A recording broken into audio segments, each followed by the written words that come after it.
Now to new revelations involving the United States and Iran. The Wall Street Journal reports U.S. President Barack Obama secretly wrote a letter to Iran's Supreme Leader Ayatollah Ali Khamenei last month. In it, he talks about their shared interest fighting ISIL militants in Iraq and Syria. And according to the paper, Obama also nudged the Iranians to move closer to a nuclear deal. Iran and Western powers have been negotiating for more than a year and face a November 24th deadline to finalize that deal. Joining us on the phone to get some perspective on this letter is Mohammad Marandi, a professor at the University of Tehran.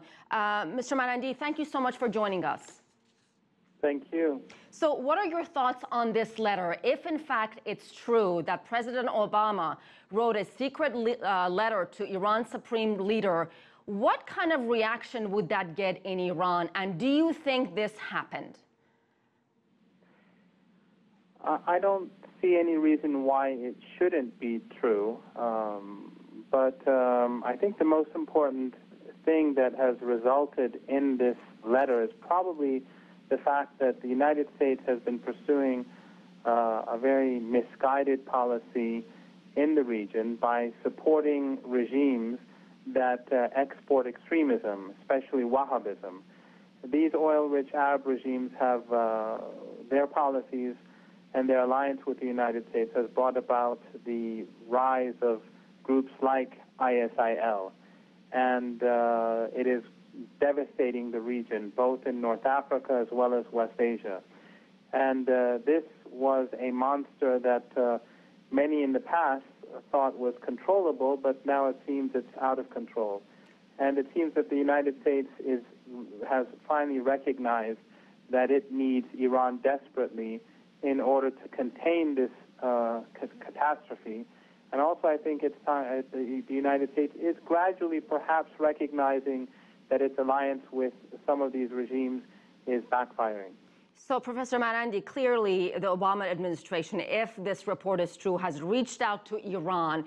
Do you think Iran would take a similar step and reach out to the United States and reciprocate that letter?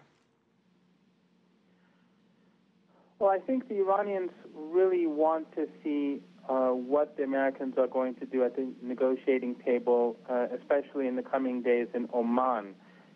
If the United States is really serious about cooperating with Iran, I think the Iranians believe that the litmus test would be the nuclear negotiations.